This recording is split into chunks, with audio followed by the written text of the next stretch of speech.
Bom dia, Roberto. Inicialmente eu gostaria de agradecer a sua presença aqui, a sua gentileza de dar essa entrevista para o canal. Eu gostaria que você se apresentasse e contasse para a gente a sua história, a experiência sua de quase morte que você passou. Obrigado, Edson. Obrigado, Carlos, pela oportunidade. Obrigado, pessoal. A experiência que eu tenho é uma experiência que aconteceu em 2008, no dia 31 de outubro, iniciou-se. Não foi só num dia, foi um período aí de 15 dias que a experiência foi um decorrer, né? Inicialmente aconteceu, eu estava começando a viajar para o litoral, uma viagem tranquila de final de semana, com família, não estava com nenhum problema. E no caminho, paramos para tomar uma água antes de começar a mesma viagem, ali na Avenida Bandeirantes. E quando eu desci do carro, minha esposa estava dirigindo no carro, meu sogro estava no outro carro, a gente parou.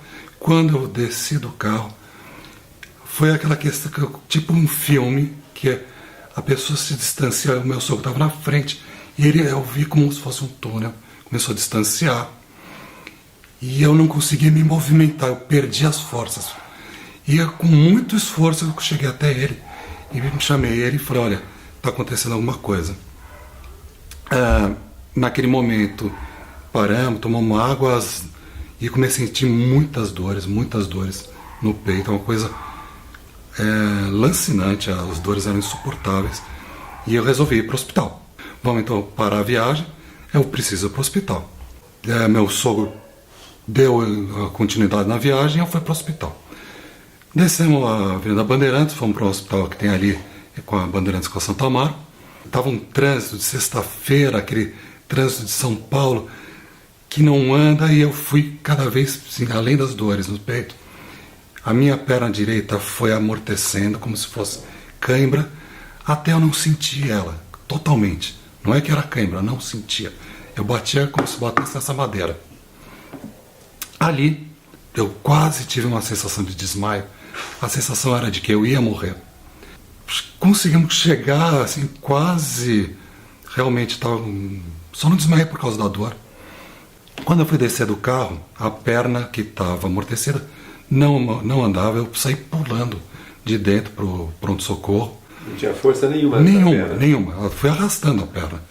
Apavorado, que imaginava que eu estava tendo inicialmente um derrame, algum tipo de AVC, alguma coisa, porque eu tinha tido experiência com meu pai e imaginava que talvez fosse alguma coisa congênita.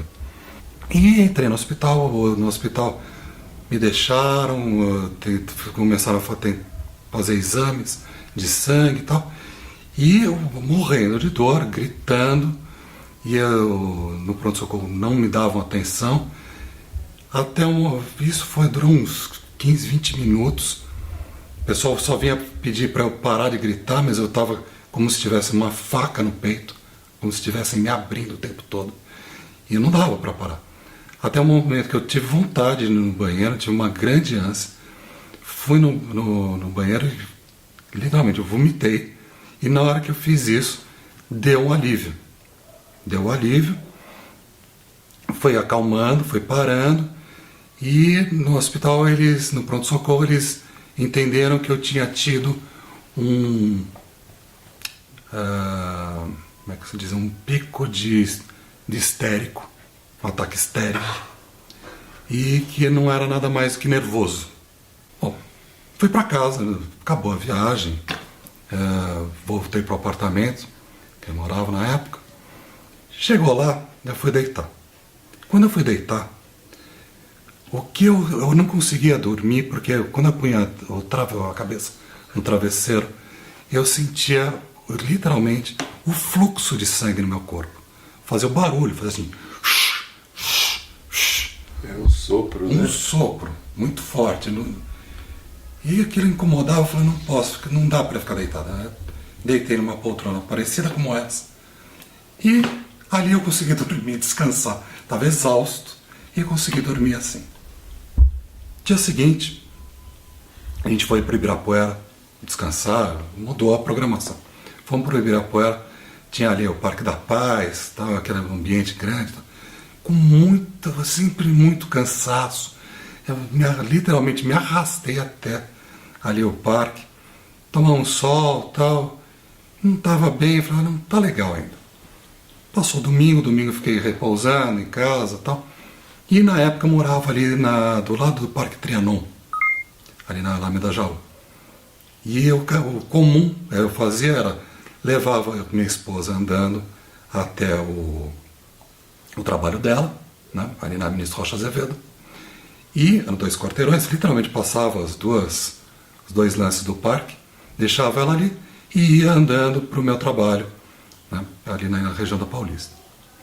Na época, naquela hora eu estava me sentindo mal, eu falei, eu vou andando, vou levar ela até a Ministro, desço, vou até o hospital ali do lado, 9 de julho, para ver o que está acontecendo, porque isso não é normal. Né?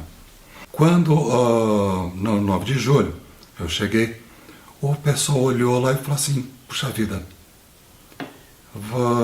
teu plano não é coberto, foi descredenciado. Aquelas coisas assim, eu tinha direito ao hospital, mas não tinha direito ao pronto-socorro. Então não tinha como fazer os exames ou adentrar, ver o primeiro atendimento. Ah, tudo bem, não tem problema, eu vou andando até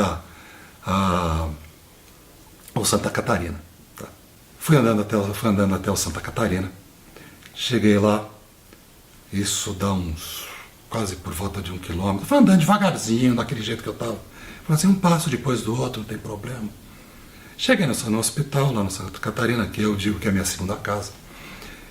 Eles me colocaram, tiraram pressão, tal. Eu contei o que estava acontecendo, eles me deixaram ali e foram fazendo vários exames. Até isso era cedo, umas 8, 10 horas da manhã, me falaram, olha, a gente não está entendendo direito o que você tem, você está com pressa, tal. Não, só é para isso. E eles foram fazendo vários exames, até o momento que eles entenderam que tinham que fazer exames complementares que não dava para fazer no pronto-socorro. Que teria que fazer já lá na parte de semi-intensiva. Lá na semi-intensiva, eles...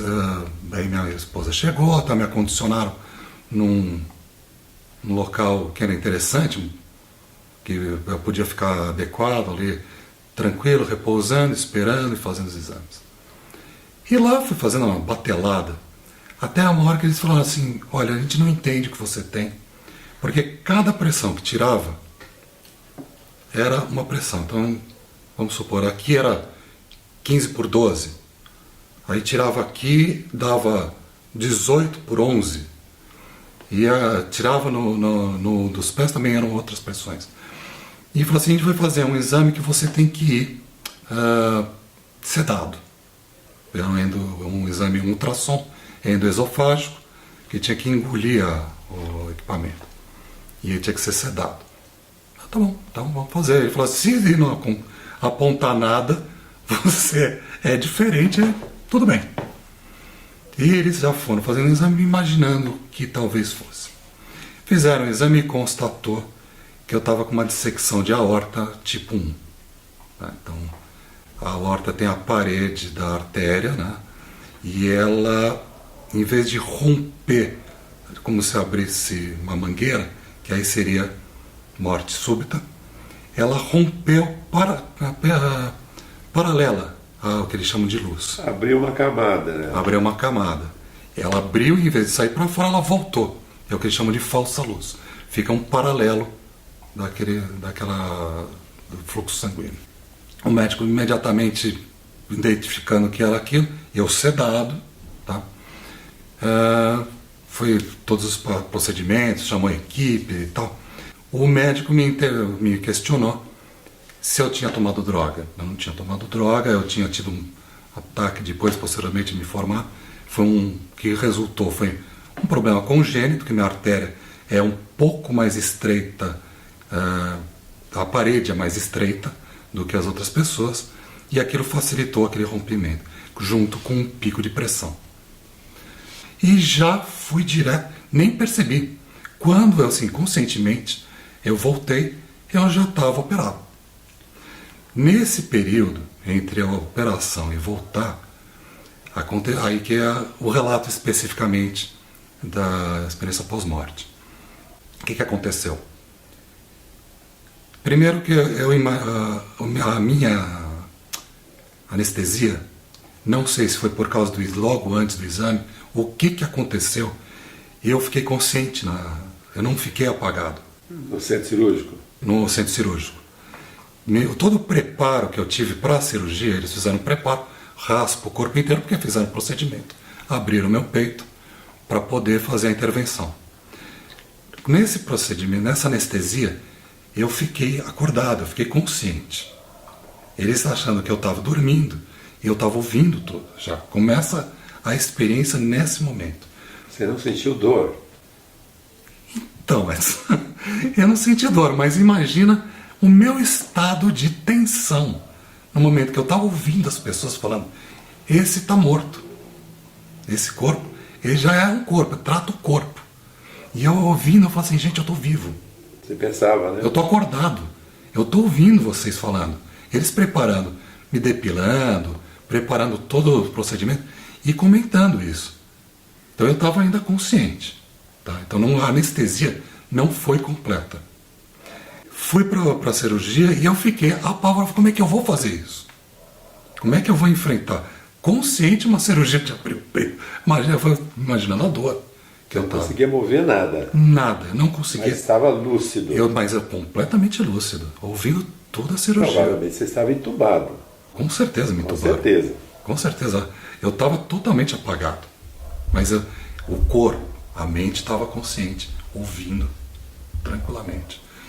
Bom, eu fui para essa cirurgia. Quando eu imaginei, eu falei assim: não, eu vou fazer uma projeção, vou sair do corpo. Você pensou isso? Eu fazer, porque eu fiz um curso de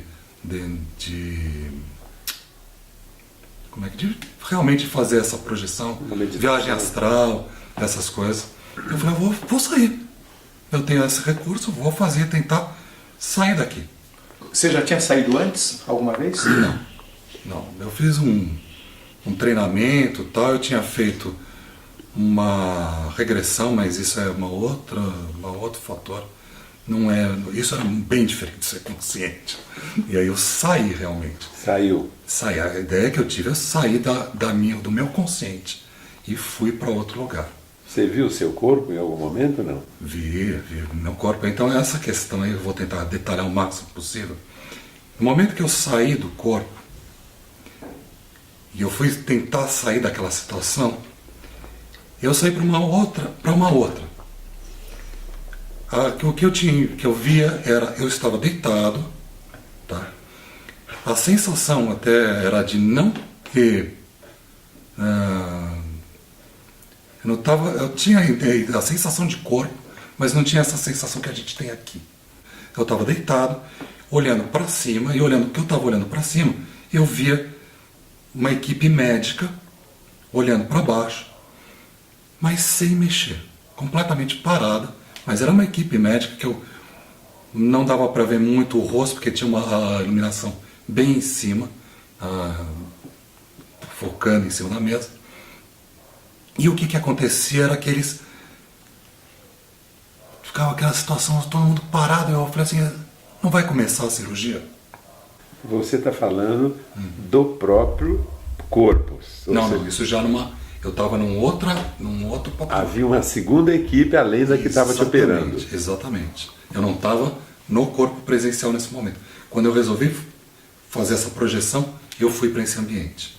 Nesse ambiente, que estava todo mundo parado, eu perguntei, me questionei: mas não vão começar a cirurgia, vai ficar todo mundo parado?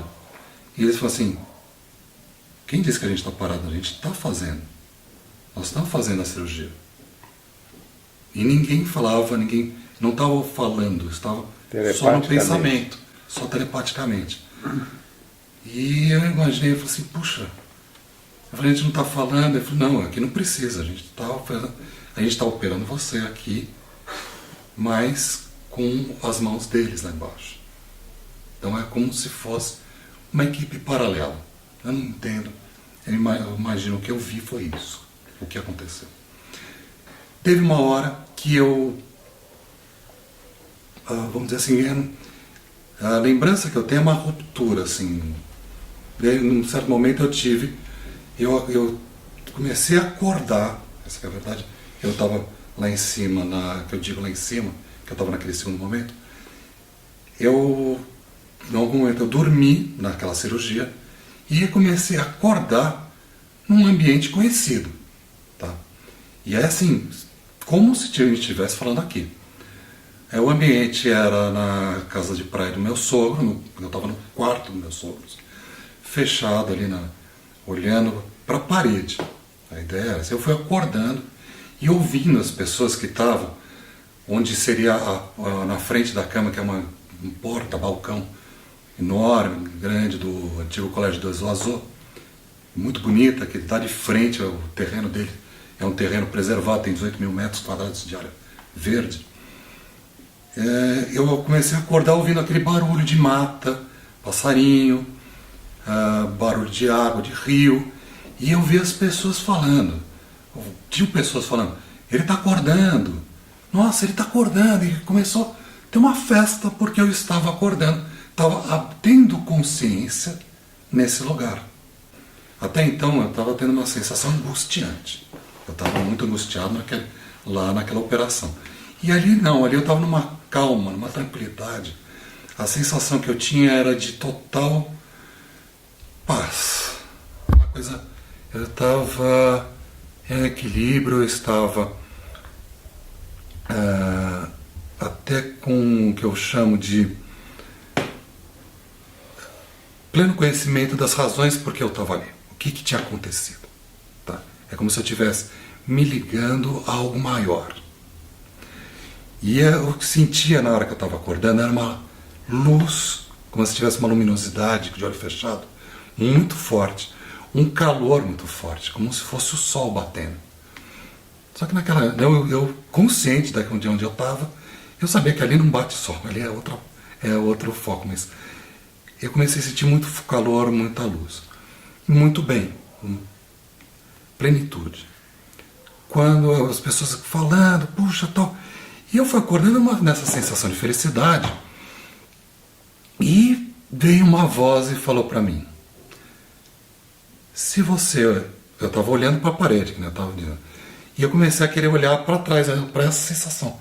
E a voz falou assim, se você olhar para lá, se você for para lá, você não volta mais. Aí nessa hora eu fiquei assim, puxa, não está certo. Aí eu fiquei assim, mas ao mesmo tempo era como se tivesse tido uma festa. Todo mundo contente, vozes conhecidas. Eu tinha umas 2, 3 vozes conhecidas que eu sabia, que pessoas que faleceram. Que falaram assim, puxa, que legal, tá vindo. E eu fiquei um pouco assim, eu falei assim, não, mas não é a minha hora de ir. Não tá certo, não é a minha hora. E comecei a querer voltar e a deitar. E essas vozes falavam assim, não acredito, ele não está querendo voltar, ele não está querendo vir, não, puxa, não é possível. A sensação de todos ali que eu estava não era mais de tanta coisa, mas de perplexidade, de como ele quer voltar. E de novo, veio uma voz e falou assim, você vai voltar, se você voltar, você não vai ter a vida que você tinha. Você vai ter dor, você vai ter uma dor constante, você vai ter várias dificuldades. Não vai ser que nem aqui. E eu assim, não, preciso voltar. E fui fechando o olho e as vozes foram sumindo lentamente, foi apagando e ficando para trás. Logo em seguida, eu fui ficando num lugar escuro. E eu cheguei num lugar escuro, angustiante, tá? Muito angustiante, que eu não via as formas, eu via as sombras. Eu sentia mais as sombras, que era muito escuro mesmo. E essas sombras não eram boas. Eu não sei, mas assim, eu não sou uma pessoa religiosa, eu acredito que tem energia positiva ou negativa, com certeza, eu acredito que tem algo maior. E aquilo para mim era uma coisa ruim. E essas formas, elas não queriam deixar eu voltar. E uma das questões que alegavam, a voz falou claramente assim, e eu falei assim, mas eu não estou aqui porque eu quero, eu não fiz nada, eu estou aqui por um erro. Não é justo eu estar onde eu esteja, porque eu tenho toda uma continuação a dar. Para quem você falava isso? Para essas vozes que estavam, eu comecei a dialogar com essas vozes que queriam me segurar, e que falavam assim, não, tá aqui, você vai ficar, e queriam me segurar ali, e falaram com toda a nitidez, falaram assim, ele não pode voltar porque ele já sabe demais. E eu tentando argumentar que não era o momento, e ficou literalmente um momento de impasse. Aquela primeira voz você deixou de ouvir? Aquela primeira voz eu deixei de ouvir. E essa, aí vem um impasse que assim, como é que ele vai voltar se, isso é mais no meu pensamento, como é que eu voltaria se eu sabia demais, como eu tinha passado por toda essa experiência. E foi num momento que eu virei, literalmente assim, mais de palavras, foi mais de entrega, que eu passei e falei assim, eu não, voltando novamente, eu não sou um religioso praticante, sou vamos dizer assim, um religioso de estudo, eu estudo várias religiões. E eu falei assim, mas não é, falei assim, se for o caso de eu voltar, que seja a vontade de Deus. Se for Deus, eu volto. Se não for, ok. Nessa hora que eu dei a rendição, aí essas sombras, né? esses espectros, sombras, literalmente que aquela coisa era uma sensação meio de opressão, de coisa pesada, escura, aquilo foi dissolveu e deu aquela calma e tranquilo, tipo assim, ele vai voltar, porque é a vontade, não é a vontade nem minha, nem dele, nem sua, eu vou voltar. E aquilo desmanchou assim como se fosse pó, fez. Você falou uma coisa ao telefone para mim que você não falou agora, tá. Que quando eu acho que vale a pena você retomar e falar isso. Tá. Você disse que quando essa voz dizia que você não podia voltar porque sabia demais. Porque sabia demais, uma outra voz falou que você ia esquecer. Ah, sim, verdade. Então, quando estava tendo aquele embate de não vai, fica, e eu querendo argumentar, contra-argumentar, a voz falou, ele não pode ir, porque realmente ele sabe demais e agora não é hora dele de voltar.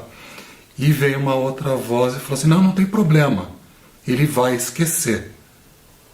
E isso ficou uma argumentação que ficou... Isso gerou um impasse, foi nessa argumentação. E ao mesmo tempo eu pensei assim, puxa, esse pessoal não me conhece, que eu tenho uma memória que eu lembro de tudo.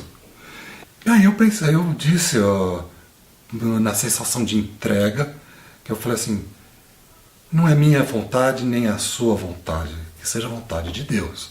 Se for para eu voltar, que eu volte, se não for, que seja. Nessa hora que todas as sombras dissolveu, toda aquela sensação angustiante, foi, anuviou, e eu fiquei com a sensação, certeza que voltaria. Eu não tenho muita sensação de tempo, espaço, se isso passou minutos, horas, segundos. E posteriormente aí tem o retorno, quando eu acordei já no corpo e olhando, a primeira coisa que eu me lembro consciente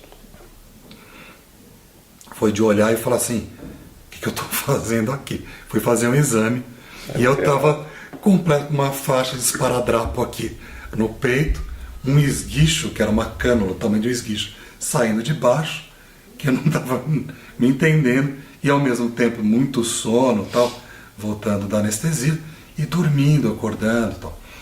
Que aí eu fui acordando na UTI lentamente, tal, fui recebendo visitas de pessoas, e a sensação que eu tinha não era, eu não sabia se eu estava vivo ou se eu estava naquele morto, lugar lá ainda, ou se eu estava em uma dimensão paralela. Tá. A minha ideia é que eu estava tão frágil, estava tão indo e voltando, que eu estava... A percepção que eu tinha eram de outras dimensões. Nessas experiências, uma que vale a pena contar, que entrava aí o enfermeiro, entrava o médico. E uma das experiências que eu tive, e eu vi consciente ali, eu ficava olhando para o médico e angustiado, e quanto mais angustiado a pressão subia, e aí não podia a pressão subir, porque justamente era arterial a minha questão, então os médicos estavam muito preocupados, que quando eu fiquei consciente a pressão subia. E uma das experiências que eu vi, o quarto do lado, de repente eu vi, era quarto ali no CTI lá do Santa Catarina, não era. Eu vi a pessoa, um paciente, pela roupa, identifiquei como paciente, saiu do quarto do lado, falando assim, oba, chegou minha vez. E saiu correndo, literalmente saiu, porta fora da CTI. Eu olhei aqui, falei, o que eu estou vendo? Fiquei muito assustado. E imediatamente entrou a equipe para... A pessoa tinha desencarnado. Tá? Eu tinha visto, certeza que eu vi ali, foi uma pessoa desencarnada saindo andando. Isso me deixou mais nervoso ainda. Tal. E tinha algumas conversas que eu não tinha. Eu via muita gente que o pessoal falava que não tinha lá dentro da própria UTI. E isso me deixava muito, muito nervoso. E a sensação que eu tinha é que ainda queriam que eu não ficasse, ainda que eu não estava totalmente aqui presente, eu podia desencarnar a qualquer hora. Quando os médicos perceberam, quando minha esposa chegava, eu me acalmava e a pressão voltava a ficar 12/8 esperado. Eles deram carta branca, falaram assim, você é parte do medicamento, você vai ficar aqui. E ela ficando, a minha pressão permanecia. Então ela literalmente montou acampamento, ficou comigo no período restante da UTI, saía, coitada, ela não tinha possibilidade de utilizar o banheiro do andar, tinha que descer as pressas para poder, mas me acompanhou, a pressão permaneceu, porque ali eu tinha o meu ponto de âncora. E ali eu sabia que eu não ia desencarnar, porque tinha ainda tinha uma situação, e durou, vou te falar, muito tempo, durou assim uns mais de mês. Quando a minha esposa saía do meu lado, mesmo eu estando dormindo, a pressão também variava. Tá? Então assim, a presença dela foi considerada fundamental, não queriam que ela saísse. E isso mesmo após, depois a saída da UTI, com a troca das pessoas, tinham que trocar. Aí iam pessoas conhecidas, a prima dela, a mãe dela, foram se alternando. Dava uma calma, mas a presença dela era maior. Foi nesse momento que tem uma passagem interessante. Eu estava já fora da UTI, estava acompanhada na prima e a mãe dela, ela tinha saído. E eu acordei. Porque eu ficava acordando, voltando e voltando, eu estava meio que sedado por causa das dores, que a cirurgia é violenta mesmo. E quando eu acordei falando assim, eu preciso de gelo. Preciso muito gelo. E elas não entendendo, tentando ajudar, pegava a gavetinha de gelo da geladeira. Olha, tem gelo, eu pegava o gelo e jogava dentro de mim. E falava, eu preciso de mais gelo, muito mais gelo. E aí a minha sogra não entendendo, tal, aquela compulsão que eu tinha por gelo, que eu falei assim, se eu não tiver gelo eu vou morrer, gente. Eu preciso de gelo, eu preciso resfriar meu corpo. Posteriormente eu fiquei sabendo que para fazer a cirurgia, para fazer essa circulação extracorpórea, eles colocaram meu corpo a 17 graus. Então me encheram de gelo. Eu estava inconsciente ou consciente, né, e tive essa lembrança. Não mais inconsciente do que consciente, que eu precisava de gelo. Ao mesmo tempo, conversando com essa prima e a mãe, eu falei para ela, assim, é interessante que eu não sei, é uma experiência kafkaniana. Literalmente, eu não sei se eu sou um homem pensando que estou morto, ou sou um morto pensando que estou vivo. Só troco o morto pela barata, porque é exatamente isso. Eu não fazia ideia de onde é que eu estava. Qual era a situação? Isso no pós-operatório imediato. Pós-operatório imediato. Ainda estava na UTI ou numa semi-intensiva, provavelmente. Na UTI e na UTI. Essa frase foi muito interessante, pessoalmente. Que é exatamente isso. Em que momento eu estou? Ainda não estou plenamente aqui. Aí eu falei isso pra minha esposa, eu falei, mas como? Lógico que você tá aqui. Eu falei, não, falei pra ela, eu morri. Não, mas você morreu, você tá vivo, você tá aqui. Eu falei assim, eu morri. E eu assim, certeza que eu morri, porque eu fui até lá. Bati ali, vamos dizer, no arco, olhei bem de perto, mas talvez não tenha feito a passagem. Mas que eu encontrei ali de frente e voltei. Aí depois a mãe dela chamou ela de lado, não na minha frente, depois ela contou que falou assim, ele tá certo. Porque durante o procedimento da operação, o médico me contou para ela que durante a cirurgia eles fazem toda a intervenção, fizeram a circulação extracorpórea, resfriado com gelo, e posteriormente, vamos dizer assim, tem que ligar o motor, né? Tem que fazer o coração voltar a bater e tal. E na hora de fazer, vamos dizer assim, esse retorno, o coração não voltava. Então eles fizeram todo aquele procedimento de tentar dar o choque, voltar e tal, e não voltava. Ficaram esse período até regressar. Você teve quase morto mesmo ali, né? Exatamente. Posteriormente teve que fazer uns trabalhos de ressonância para ver se o cérebro estava preservado. Roberto, tem um ponto que você menciona que em algum momento durante a cirurgia, quando você estava fora, você se viu ou se projetou num ambiente que é longe do hospital, é outra cidade e é um sítio, né? São Sebastião, no litoral. Então você se viu lá, isso não há dúvida nenhuma. Não dúvida nenhuma. Você reconheceu algum objeto lá que te chamou a atenção? Reconhecia todo o quarto, tá? O quarto que eu estava presente era esse do litoral, um quarto da casa dos meus sogros na praia de Toque Toque. É um terreno grande, é uma casa antiga que tem uma porta em forma de arco, estilo colonial, que abre, né? A porta fica completamente aberta, e que eu estava de costas para essa porta, mas identifiquei plenamente o quarto. Então tem muito característico, tem outra porta bem do lado esquerdo, que é do Desoazô também, e a outra do lado direito, de banheiro também. Você teve a plena consciência que estava lá naquela casa. Eu fui acordando. A 200 quilômetros de distância. A 200 quilômetros de distância, dava a sensação de rio, de mata, de pássaros cantando, as pessoas fazendo festa e sensação de calor. Todas as sensações dos sentidos foram retornando quando eu fui acordando. Desde a iluminação que tinha em cima de mim, de luz, de calor, até de olfato, de questão de mata, era cheiro de mata. Eu estava numa outra dimensão exatamente igual aqui. Você falou que ouviu vozes lá. Tinha vozes de pessoas que já morreram? Você identificou essas vozes? Identifiquei as vozes de pessoas que eu conheci presencialmente aqui, que já morreram faz algum tempo. Eu reconheci essas vozes. Você lembra de quem eram as pessoas? Sim, particularmente tinha um colega meu de infância que falava. Esse era o mais entusiasta. Você ouviu a voz dele, não chegou a ver a figura, não, né? Não, mas eu lembro, dentro do meu trabalho eu tenho uma inteligência auditiva para poder trabalhar e identificar quem são as pessoas. E claramente, essa memória minha, eu identifico claramente quem é. Outra coisa que me chamou a atenção, Roberto, é que você conta que quando saiu do exame, que você foi para uma cirurgia sem ser avisado que ia ser operado. Sim. Você foi para fazer o exame e acordou operado com o peito aberto. Exato. Você disse que em algum momento ali, talvez no início da cirurgia, você percebia que as pessoas iam te operar, aqueles médicos todos, você estava imóvel, mas consciente.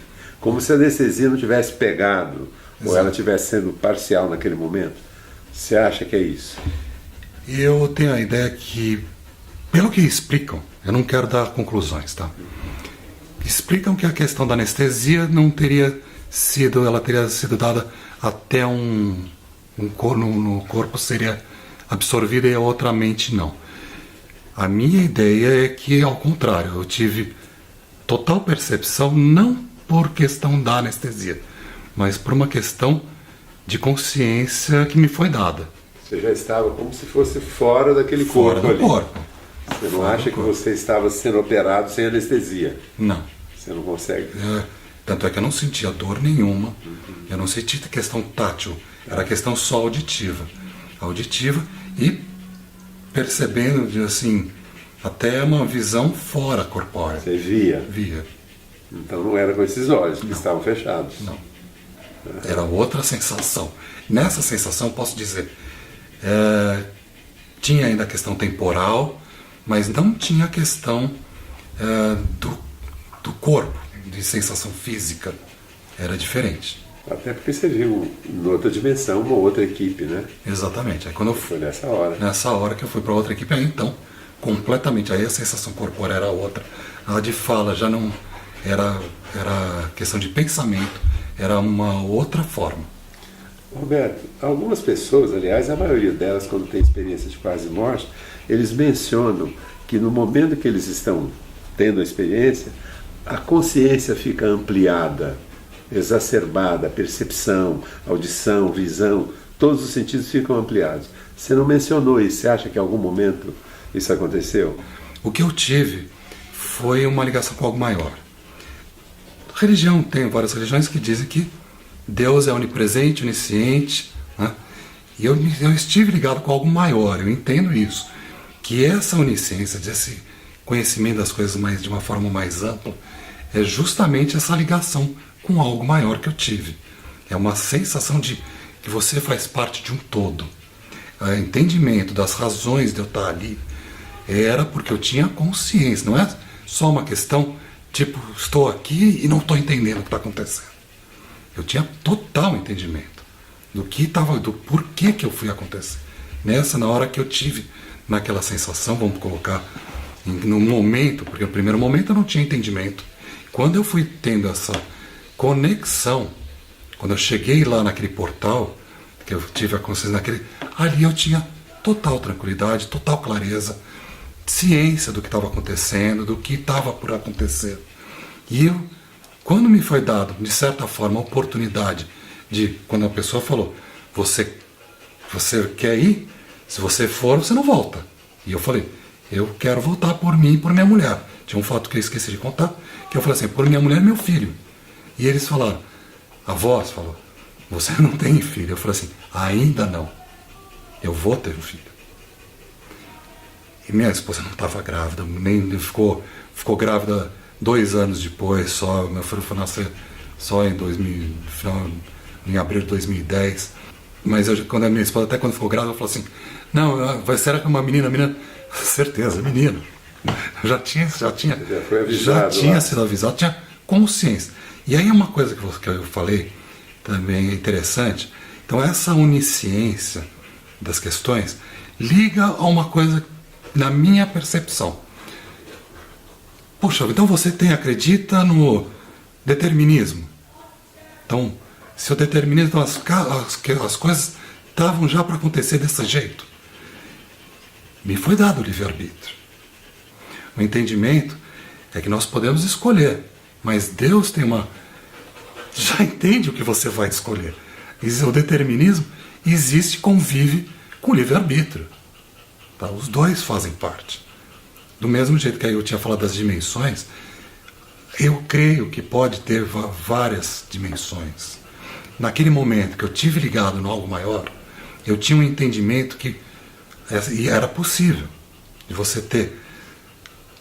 Sensação, sabe quando você põe um espelho na frente do outro? Eu vou tentar descrever isso. Você tem um espelho na frente do outro. Quando você olha um no outro, você vai ter várias imagens repetidas. É como se cada imagem, cada frame mudasse um pouquinho. Então, daquele primeiro até o infinitésimo, você teria uma diferença grande e mudanças sutis. Então, pode ser que numa dimensão seja diferente de outra. Tá? Aí não sei explicar quantas dimensões seriam, o que aconteceria, mas me deu o entendimento, seria mais ou menos nisso. Teria uma questão religiosa, uma questão que eu não quero identificar, quem tem a razão, quem seja, que foi anjo, foi voz, foi energia. Eu acho que cada um tem uma liberdade de entendimento, que vai ter uma compreensão do que eu passei, do que eu vi. E essa conjunção, vamos dizer assim, com algo maior, me deu alguns entendimentos que posteriormente, por mais que eu diga que eu tenha uma boa memória, eu acredito que tenha muita coisa que tenha sido perdida. Entre eles esse entendimento do que acontecia e tal. Porque tinha um entendimento. Então, e alguns lances até durante um período, não vou falar ano, mas assim, alguns meses de seguida, eu tinha premonições quase que diariamente. Depois do evento? Depois do evento. Você não tinha isso antes? Não tinha. Você disse que durante o período que você estava na semi-intensiva ou na intensiva, morreu alguém do lado e você viu saindo um espírito, digamos assim. Eu imagino que seja um espírito. Mas essa morte foi comprovada depois? Isso não foi um sonho seu? Comprovaram que a questão da minha mulher estava lá e eu comentei que a pessoa tinha falecido, tinha morrido. Depois ela confirmou. Confirmou. Quando eu falei com isso já não na UTI, que eu via várias vezes gente entrando do quarto e saindo, entrando no banheiro, e não tinha ninguém entrando, isso era muito forte. E eu falava, gente, eu vejo gente morta o tempo todo. Quer dizer, morta não, desculpa. Eu vejo gente entrando aqui, eu imagino que esteja morto. Ninguém via e falou assim, mas no hospital seria o lugar mais indicado para ver gente morta. É onde morre boa parte das pessoas. Certo. Você, pelo visto, você já antecipou que alguma coisa mudou em você depois dessa experiência, né? Esse instinto, essas capacidade de perceber coisas. Você não tinha isso antes? Não tinha. Eu diria que quando eu tive essa conexão com algo maior, eu voltei bem alterado, de consciência, de não entender se eu estava aqui realmente presente. Tanto é que depois aquela confirmação que depois a minha esposa fez com a mãe dela, que o médico confirmou, né, que eu não voltava, não tinha retornado. Eu até acredito que nesse período de lapso, de reanimação, tenha ocorrido aquela experiência que eu contei de ter ido lá para aquele quarto, de ver aquele portal e tal. Acredito que tenha sido nesse momento, tá? De saída e volta. E quando esse algo maior me trouxe uma bondade, não vou dizer bondade, que eu estou tendencioso. Vamos dizer assim, eu tive ligado com algo muito pleno, muito que fazia sentido. Que quando eu vim para cá, eu tinha muito medo de tudo. Eu tinha medo. A sensação é que eu tinha ficado numa frequência, num padrão mais elevado, e quando eu voltei para essa dimensão seria intermediária. Não seria também naquela dimensão que eu disse, que era uma coisa meio escura, tal. A gente estaria num intermediário, em que as dimensões se interfeririam um no outro. Como eu tinha me ligado a alguma coisa muito mais alto, eu estava muito vulnerável aqui. E eu percebi, entre outras coisas, que aqui eu falei assim, se eu for puro do jeito que eu tive o contato, essa pureza, bondade que vocês querem dizer, não dá para viver aqui. Até vamos nas questões de entendimento. Eu falei assim, puxa, para estar aqui tem que ter não é maldade, mas é uma questão de sobrevivência, de você estar presente e ter uma interferência de algo que você não pode estar tão elevado. Isso mudou bastante. O formato de pensamento. Então, por exemplo, televisão, rádio, as mensagens de jornal, tinham coisas extremamente negativas que eu olhava aquilo e falava, não, isso me causava repulsa. A ideia era repulsa. Agora, você diferencia bem as mudanças que aconteceram com você, aconteceram porque você passou por uma situação crítica, de risco de vida, de morte, né? Ou porque você teve a EQM? O que mudou? Qual dos dois fatos teve um papel na mudança que aconteceu em você daí para frente? Foi a EQM ou foi a cirurgia, que é uma cirurgia de alto risco? Não, para mim foi a EQM. Foi a EQM que A EQM que foi, porque me abriu uma percepção que eu não tinha. A questão, até a prima da minha esposa é psiquiatra. E ela virou e falou assim: ah, ninguém passa por uma situação dessas incólume. Sempre tem alguma sequela. Eu diria que eu fiquei pensando, falei assim, é verdade, mas eu não acredito que tenha tido sequelas. Eu tive Acrescentou alguma coisa? Acrescentou, não causou medo, não causou uma situação de congelamento, no termo correto que o psiquiatra usa, assim, um trauma. Não foi um trauma. Eu tive um conhecimento, acesso a um conhecimento, vamos dizer assim, de que teríamos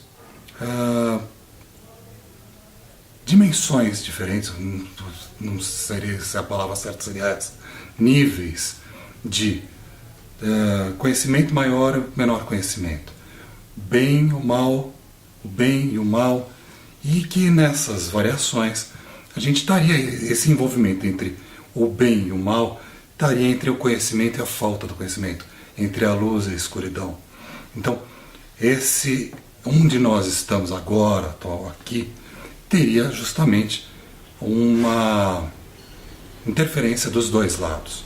Tá? E a gente não consegue nem ser, nessa dimensão que nós estamos, plenamente bons, nem plenamente maus.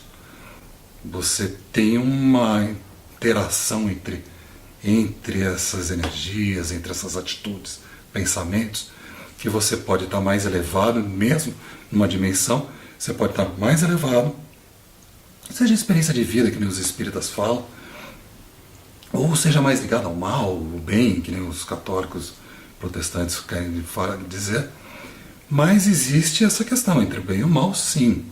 E não dá para você também saber, querer julgar a gente. Existe. Essa foi dada essa minha percepção. Se isso é bom, se é mal, a gente julgar é complicado. O que é bom, o que é mal? Dentro da nossa referência, o que a gente pode achar que é mal, às vezes veio para o bem. E o que é bem, puxa, causa um mal terrível. A força do pensamento em relação ao que nós vivemos é muito forte. A questão de você pensar o bem e atrair o bem. O que você pensa, você atrai. Tá? Então, realmente, isso foi não foi passado de ser dito, mas foi uma questão, o que eu pensava acontecia, de certa forma.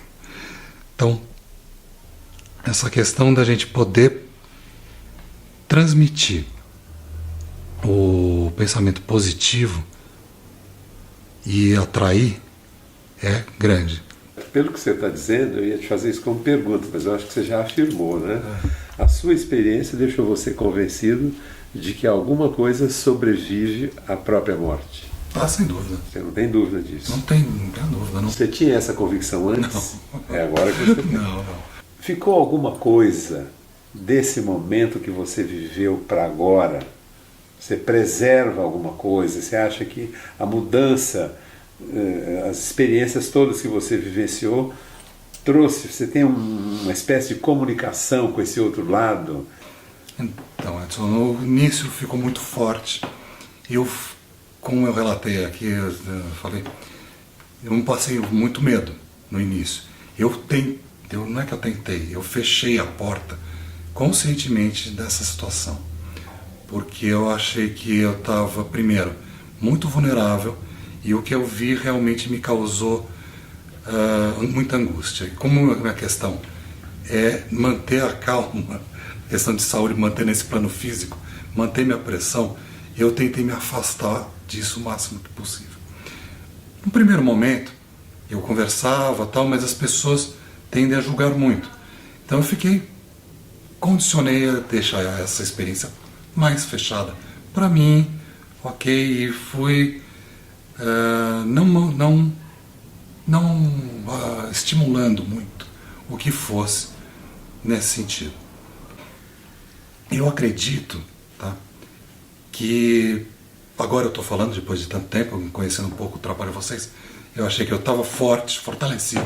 Hoje eu estou pleno, um pouco porque essa porta fechou, que eu estava com a porta muito vulnerável e nesse estado que eu tenho, eu acho que eu posso passar essa experiência para as pessoas que estão atrás de conhecimento. Eu não gosto de dar conclusões, eu não gosto de dizer se é uma questão religiosa, se foi uma questão física. Eu trago experiências, o que as pessoas possam, que essas experiências sejam utilizadas para as pessoas no formato que for melhor para elas, tá? Se é uma questão religiosa, se é uma questão científica. Eu falo brincando que eu trago só um pedaço do esqueleto do dinossauro, o que tem muita coisa a ser completada. Se você gostou, por favor, se inscreva no nosso canal, dê muitos likes, faça comentários, compartilhe com os amigos, toca o sininho que você sempre fica sabendo quando chega vídeo novo. E se você tem alguma dúvida ou passou por uma EQM e gostaria de compartilhar a sua história com o mundo, por favor, nos escreva. O nosso e-mail é afinal-que-somos-nós@gmail.com. Essa é uma nova fronteira do conhecimento humano. Vamos juntos atravessá-la?